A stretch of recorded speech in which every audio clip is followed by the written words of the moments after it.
एक छोटे से गांव में एक पुराना और उजाड़ हवेली स्थित था, जिसे लोग भूतिया हवेली के नाम से जानते थे।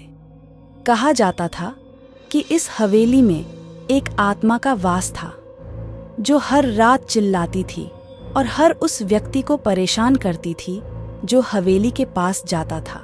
एक रात गांव के 4 दोस्त अमित, रोहन, संजीव और नीरज ने फैसला किया कि वे उस हवेली की सच्चाई जानने के लिए वहां जाएंगे।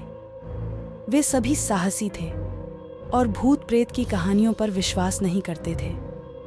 उन्होंने रात के समय वहां जाने का निश्चय किया, जब पूरा गांव सो रहा था। रात के अंधेरे में वे चारों हवेली के दरवाजे तक पहुंचे। दरवाजा पुराने लकड़ी का था और जोर से चिल्लाने पर भी खटखटाने पर खुल गया। अंदर घुसते ही ठंडी हवा का झोंका उनके शरीर को सिहरन पैदा कर गया। हवेली के अंदर चारों तरफ धूल और जाले थे और हर कदम पर फर्श चीखता था। जैसे ही वे अंदर बढ़े, एक धीमी और डरावनी हंसी सुनाई दी।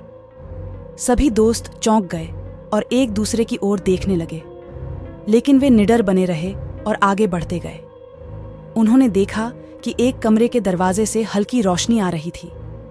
जब उन्होंने उस कमरे के अंदर झांका तो उन्हें एक पुरानी औरत का चेहरा दिखाई दिया, जो दरवाजे के पास खड़ी होकर उन्हें घूर रही थी।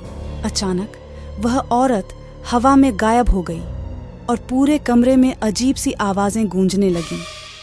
अब चारों दोस्तों का दिल तेजी से धड़कने लगा था। उन्होंने भागने की कोशिश की, लेकिन दरवाजा बंद हो चुका था।